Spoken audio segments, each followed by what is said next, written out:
Welcome to Solutions Rising. I'm Rachel Branch, and I am so delighted once again for part 2 to welcome attorney Timothy J. Shugrue, who is a candidate for district attorney for Berkshire County.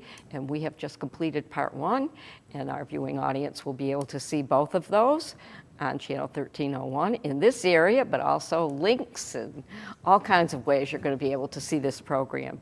Thank you again for joining me, and thank you for agreeing to do a part 2. We had such an intensive, comprehensive discussion in our first part. I really felt we needed to go on to a part 2. We did. We just seemed like we just touched the tip of the iceberg. And so I appreciate you giving the chance to talk a little bit further with you and on this nice morning and just be able to, converse a little bit more. Yep. And we're taping this in the morning, and so people will see it in the afternoon or the evening or whatever they like, whenever they get to it.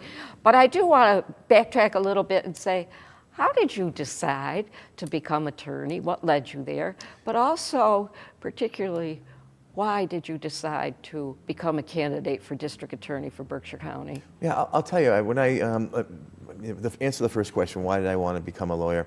Well, I really didn't know at the time when I was going through school and whatnot. I really enjoyed media. I was involved in the radio station, the WTBR, like I indicated before, and that gave me a chance to speak publicly, and I enjoyed it. And also it taught me how to speak publicly, and it taught me just so much about, again, running nonprofits and whatnot that I used later on. But then when I went on and I went to college, and again I was more leaning towards that. And I think what really changed my mind, it's kind of a funny story, was now at this time I'm trying to work to save up to go to law school, so I'm climbing telephone poles. And I'm on top of Washington Mountain in January, and the pole is covered in ice. Now we climb poles with hooks, not with trucks or anything. We climbed with belts and hooks. I'm talking the old-fashioned lineman. Yeah. So I'm up there, it's January, and I'm hitting my axe trying to knock the ice off the pole, and it's slippery because it's all ice. I'm on top of the thing. I said, you know what? I always wanted to go to law school. I'm going to law school. I was saving my money at the time. I knew I was going to go, but this was the final straw. I said, I am not going to do this for the rest of my life. But anyway, I'd always had a passion for the law, and I've always loved the law. I was a history major, which teaches you about what happens, without law and order. And so I really wanted to do that. And once I went to law school, I enjoyed it so much. But law school was really geared towards more business and appellate work. I then was hired at the DA's office in Hampden County, and I fell in love with it. And so that's what made me start doing that. And I fell in love with helping people out that had gone through some awful things, and knowing that I could, by prosecuting a case, I could help people out, and I could also help our community out. So I got that, sort of the bug, and that's what I've been doing for 36 years. I've been in the courtroom. I enjoy the courtroom. That's where I'm very good at it. It's my home court. It's my, as I say, it's my home field advantage. I'm in there. I'm used to it. I'm in court every single day. Sounds like you haven't lost your passion nor your compassion I think for what you were doing with your life. I have not. And, I've been doing, after I was a prosecutor for 9 years, and I've been doing defense work and helping families out through the criminal justice system of all types of inequities and inequalities that I've dealt with. But recently, and I felt I had sort of come to, I've done everything I wanted to do in private practice. I wasn't doing more than I wanted to do, and I still saw such a big need in the community. And my daughter, when I started the kids' place, she was born. And so as I developed the kids' place, she was with me at the malls on Sundays and passing out balloons, and she sort of had the bug. And she became a lawyer. And so oh my goodness. She graduated from law school with 30 years to the date that I had graduated, and I was able to go to Faneuil Hall and present her with her license, and she signed the book like with John Adams, like all of us did. It's the big, thick, old book that we all sign when we become lawyers, and Faneuil Hall. So it's a very pompous circumstance, but it's beautiful. I was able to give her license. Special. Yeah, it was very special. So when she became a prosecutor, and she was working for Paul Cacchiavello, but she wanted to move towards Boston. And I think she also didn't want to be sort of under my wings, because everybody in the county knows what my trial work is. So she wanted to go towards the Boston area. And now she is prosecuting sexual assaults in the Superior Court in Salem. So I'm very proud of the fact that, you know, my passion has lived on through my child, who is now 30 years old, going to be 31 on September 11th, and she's now prosecuting sexual assaults and rapes and In child the abuse most cases. needed area. Yeah, she actually Really? started, she was doing domestic violence in the district courts in Lawrence and in Lowell, and then she moved on. But she started calling me, asking me questions all about stuff, and I started getting back to about what it was like to prosecute, and I really, I had the bug.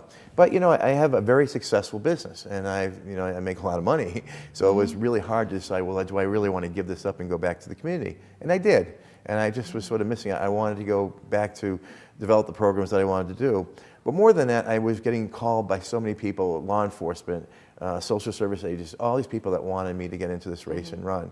And you haven't given up your community work. I never did. While you were practicing it privately. Absolutely not. In fact, again, these things I don't really promote and push that much. I'm an attorney that's on we call it BARC. It's Berkshire Attorneys Representing Children in the Probate and Family Court.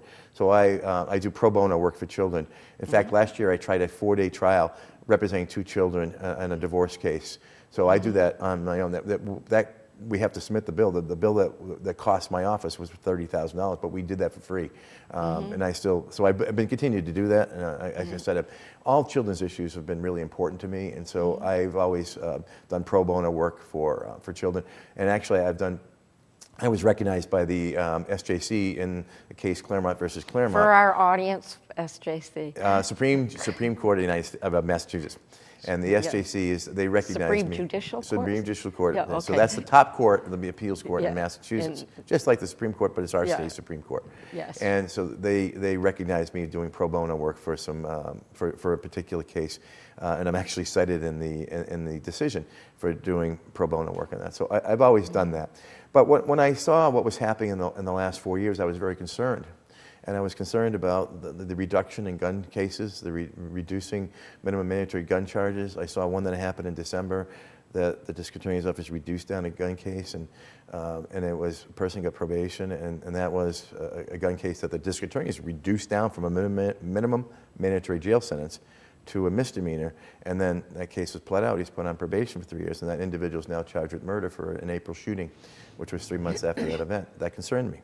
When I saw a case that was tried by our district attorney that was a confession and a gun under a person's seat, and it was found not guilty, and then that particular lawyer thanking the judge and jury for allowing him to try their first case, that concerned me.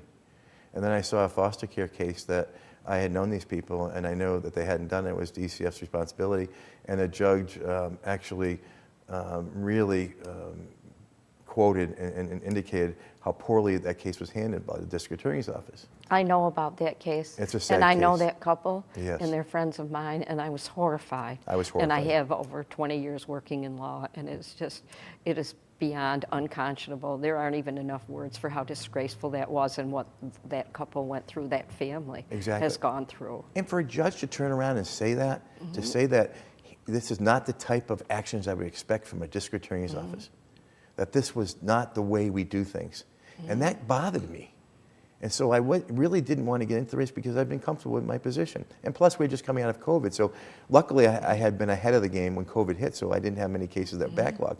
But since we started September, I was prepared. I never shut my office down. I had my witnesses. I had my cases prepared. I started trying those cases right away. The district attorney's office at that time didn't do that. So when I came out, we were swinging and we were ready to go. So I got rid of a lot of cases. So my backlog wasn't bad. But I was also concerned just about, how much was I going to be able to get out in the community and get my message out. And then things got fast in February, March, and April. It looked a lot better. So I made a determination now that COVID wouldn't affect our campaign. And I just decided that I really needed to get into this race because I was concerned. And since that time, I've even seen more things that have just concerned me. I don't remember ever being a not guilty on a murder case in Berkshire County. And then this district attorney's office doesn't have anybody that can try somebody in their office. They don't have the capability to try a murder case. So they hired somebody at our cost, your and I's expense. Oh, I don't think I knew about that. Oh, they hired somebody from Springfield to try the case for them. Oh, yes, yes. And that cost additional dollars, that's taxpayers' dollars, that led to a not guilty. And I spoke to the deceased widows She's just horrified. She said there was an eyewitness that they didn't call. I spoke to the lead detective. He said he wasn't called. He's very, very upset with it. I spoke to the former prosecutor who had that before. That was David Capos, who had it before this office had it, and it really concerned me. So there were many things that I've seen that have been happening. That now I am glad I'm in the race, because I can walk in a case and try a murder tomorrow if I had to. And of course, in our system, you can't try somebody again. That's Absolutely. double jeopardy. And you so shouldn't that have. You means shouldn't. somebody Yeah. goes free. That's right. Just, Yeah, it's out there. Bad for the community. It's bad for a the threat community. to the community. It's really bad for the community, because we need to. The number one issue is when you're the district attorney. Don't get this wrong. The district attorney is the top law enforcement authority in the county. That's the person that tries the cases. That's the best lawyer in the county for you. And that's what a district attorney is supposed to be, a solid, good trial lawyer, because that's the lawyer that's going to handle the cases for our community, that's prosecuting those cases. And we need to make sure that the assistant district attorneys get trained. I taught the National College of District Attorneys Association. These people should be sent to those schools. They should be trained. All our new ADAs should be trained on how to do things and how to do DNA, because you come out of law school, you don't know forensic evidence. You don't know fingerprints. You don't know ballistics. You don't know DNA. You don't know arson. There's just so many things that these particular courses teach the ADAs how to do that. And so we want to make the best law office in Western Massachusetts, not just talk about national politics. I want to talk about Berkshire County politics, Berkshire County issues, Berkshire County safety, because we are not safe anymore like we used to be. And I'm not fear-mongering. When you hear that there's been 15 shootings from February in the city of Pittsfield, scares me. And the fact of the matter that it's so blatant, when we have, just 2 months ago, I was reading in the Berkshire Eagle how an individual walked into the Big Y with a gun coming out of his back pants, and they could see it. And the police officer, they're so blatant, and they have to stop him, and they find him he's got drugs in the car. But that's how blatant the use of firearms are. There's firearms out everywhere. I promise I will not reduce any person that's got an illegal high-capacity firearm that is out in the community committing bad acts. Absolutely not. I will not reduce those cases down. I will not reduce a serious drug dealer that's dealing with our community, that's dealing with heavy drugs. We can't have that tolerance. We can't allow this. There's a pipeline coming in from New York. There's a pipeline coming in from Springfield. Yeah. Let's shut those pipelines down. Yes. Let's make our community safe again. That's the reason why I live here. I live on the west side of Pittsfield. I grew up and I went to Taconic. This is my community. I love Berkshire County, all of it. That's why I've spent my whole life here.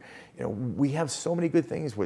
Our community's got so much to offer with Clark Art Institute, Mass Mocha, you know, all the theater down in Pittsfield and Great Barrington. We just have so much to offer. But we I can think see a it lot of erode. the people, and I've said this before, in Berkshire County don't realize how blessed they are. Now, True. since I came back to take care of my mother till she passed away, I have now lived in North Adams over half my life. But I spent over 30 years living in inner cities. Right. So I know the comparisons. Absolutely. But I was stunned when I came back to see the drugs, the proliferation of drugs, and Seeping what is in. going, the Gabs, yes. You understand that, like, when Gangs. Right. And when gangs and drug dealers come in, they give the heroin away for free at first, because they get people addicted to drugs.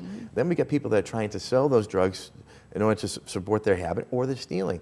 Those are the victims that are also part of the system, because they get hooked on drugs and then they're stuck and they're trying to feed heroin. Don't get me wrong. That is an incredibly addictive drug, and it's really hard for people to get off it. It requires effort. It requires work. But you know, to your point, we are still a small community, and we can still handle and treat all this. Every case should be treated individually. I don't believe in just dismissing cases for someone's charged with illegal possession of narcotics. If we get them clean and make them earn that, and then we can give them a dismissal. I don't believe in just and what happens right now, they get dismissed, and if they get charged, we'll say someone's charged with possession of heroin, that case immediately gets dismissed. Well, that person's left out here without any services. They're not off the drug. Yeah. And then they get back on it. And you know what's really bad? 65 overdose deaths last year. 65. One's too many. 65 in Berkshire County. Yes. The year before was 59. So then the rate's going up, so it's not working. Don't just dismiss the drug cases. Give these people help. Give these people, you got to hold it over their head so that when they come into the court system, that you charge them and you make them, because they don't want to do it. It's hard work to get off drugs, but you got to work with them to help them, give them the services to get off that narcotic, get off that drug, and then help them get jobs, because that will break the cycle. Same thing with someone stealing. Why is somebody stealing? And also with drugs, get to the root problem. Why is someone doing drugs? Is there a depression issue? Is there mental health issues? Is there some reason that you're trying to disassociate yourself from reality? We need to look at the underlying problem. Same thing with theft. Right now, this current administration dismisses any theft below $1,200. So these store owners are getting stolen from, and then the cases get dismissed. The police do an investigation. They do a thorough investigation. Before they even get to the courthouse, it's dismissed. And that's not right, because there are victims of crime. Those are the people that are being stolen from. But there are also victims that these people that are stealing may be doing it because they have an addiction problem. Let's find out. Let's get them in the system and hook them up with services, because we have them available to us. So let's use that. And the other thing is there's a disconnect right now between this district attorney's office and law enforcement. I can tell you that I've met with every single chief of police, and I know the chiefs of police in Berkshire County are behind me. I know the state police are behind me. I know I spoke to both candidates for the sheriff's office, and they're behind me. I work very well with Sheriff Bola. Him and I went to high school together. We played football together. I know him well. He's done many programs. He's done many programs. He's done many programs. Yeah, well, many programs with me on Solutions Rising, but he has innovated many programs. He does. And he's right on the same page as you are about dealing with people with addiction.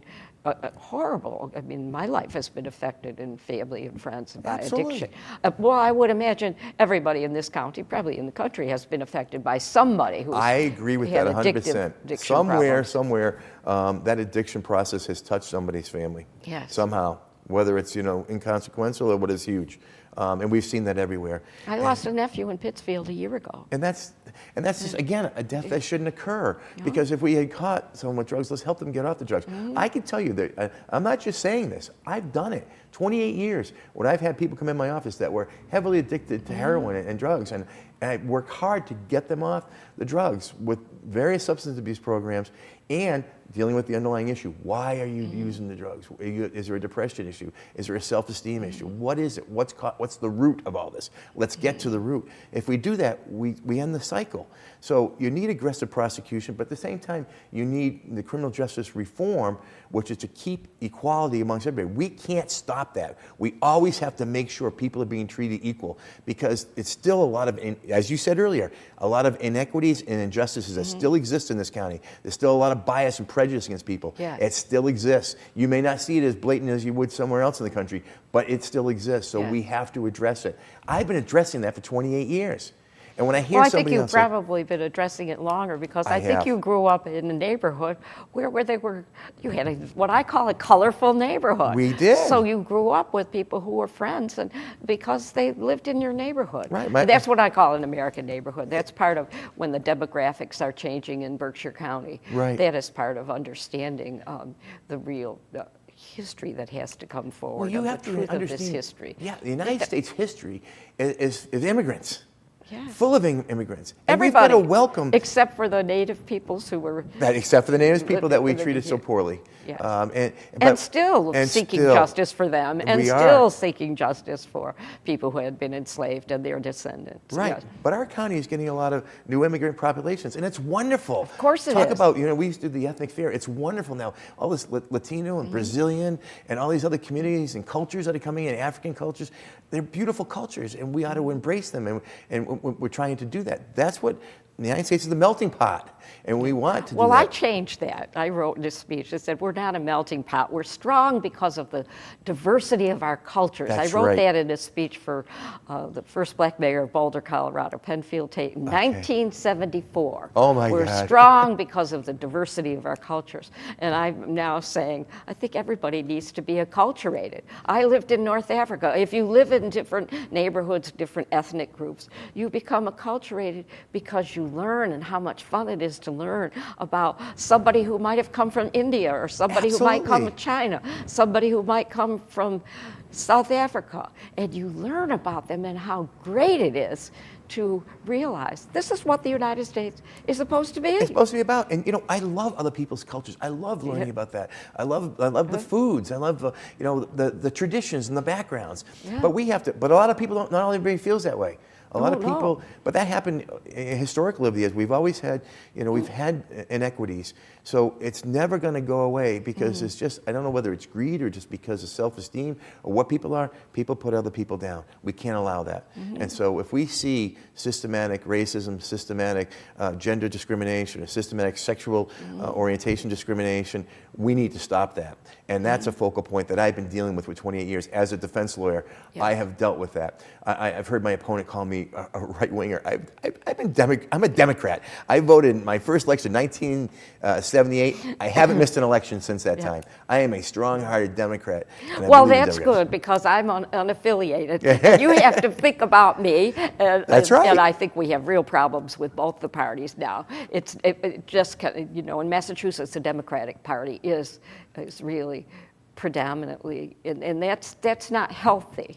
It's not. We don't have a healthy two-party, Right. and we certainly have to be aware of the individuals who are unaffiliated. Absolutely. And I don't like terms anyway. I don't Yeah. like the terms that people put on there. Labels. Yeah, The they're labels. labels. I don't like They're not labels. healthy, I don't think. They're not healthy. They pigeonhole people into certain Yes, things. yes. Because there are a lot of philosophies that people have that may be Republican that really are Democratic philosophies. And they're all just, but people have to put somebody in a category. I don't think we should do that. I wish that we had a regular general election without having to say one party or the other. Oh, yes, I don't think this should be a partisan election don't at think all so for either. district attorney.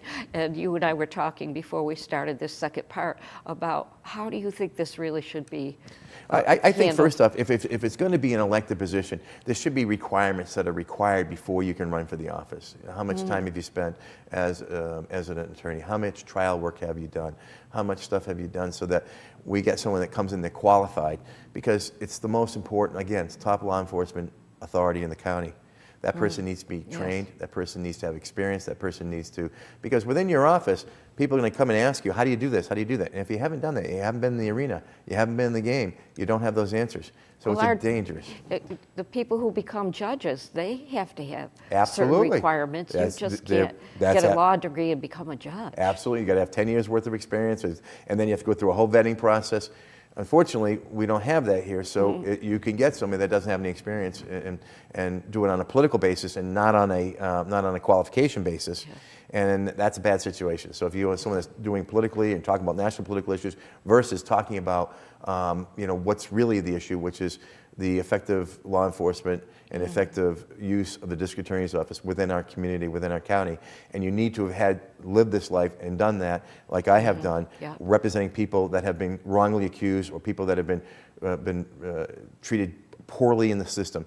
I've been dealing with those. At the same time, too, I also believe in aggressive prosecution for people that are ruining our communities by drug use. That's a goal to work for, actually, is changing the requirements because it's just... It's unfortunate. It's unfortunate yes, because and it affects a lot of lives. it does, and it's a one-time race, like we talked earlier. This is the only chance to vote in this race. It's the most And I important race in think- 20 years. I think right now, in these last few minutes, we want to emphasize that September 6th, Tuesday, September 6th, That's it. is the only election for DA and for sheriff that That's we will correct. have in this county. So that is the election That's on it. September 6th. So I do want to talk about Republicans who want to vote in this.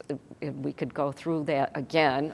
Yeah, all you do is if you're a Republican, you can switch your ballot to an independent, and the law changed so that now if you switch yourself as an independent, you stay as an independent.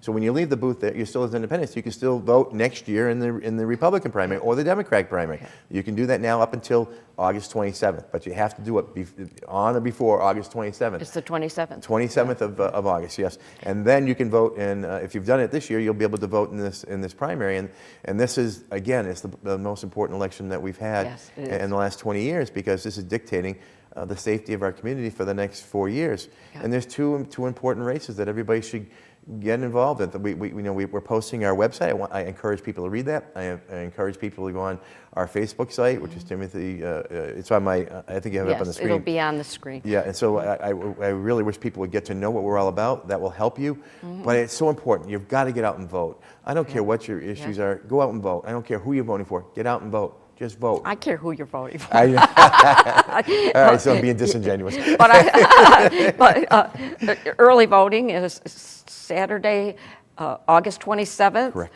to Friday, September 2nd, and that's in our city or town halls. It has to be the town halls. You're not to your voting location. It's your town halls for those, city and town halls. Yes. So in other words, don't go to your ward, go to your ward, then go to your city or town hall. City or town hall. Correct. And they'll have a voting booth set up for you. Correct. And you can mail in before the date of September 6th. You can mail in a ballot. I think you have to mail it in before August 27th, my understanding. Mailing it in before August 27th. I thought I had to, but it has to be there. It has to be there by the 6th. September It has to be there by the 6th. So I tell people the 27th to make sure it gets there.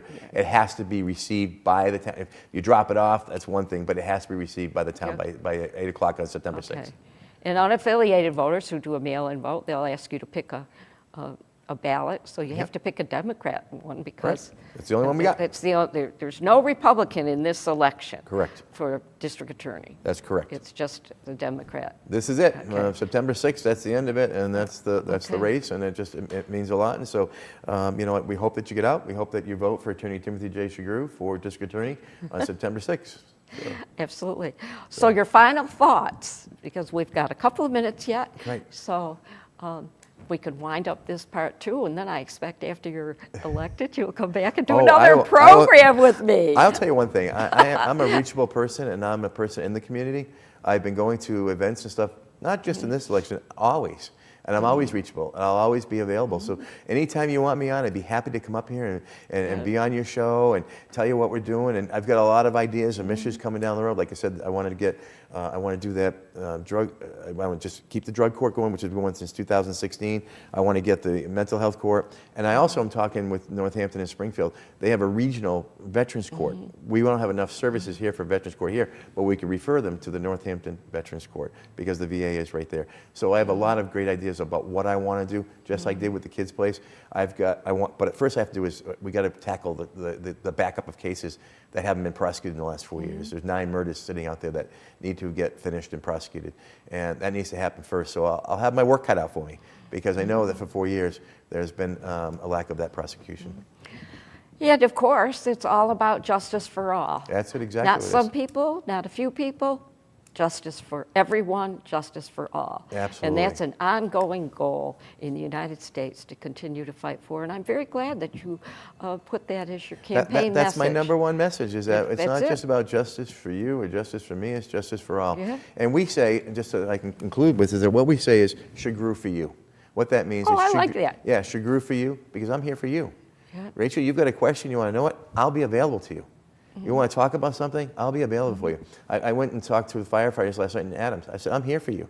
You guys want to know anything? You call me, the police departments. I'm here for you. It's Shugrue for you. It will be that way in the entire point during my administration. We'll be here for you, not for political agenda or political purposes. I'll be here for you as our constituents in Berkshire County.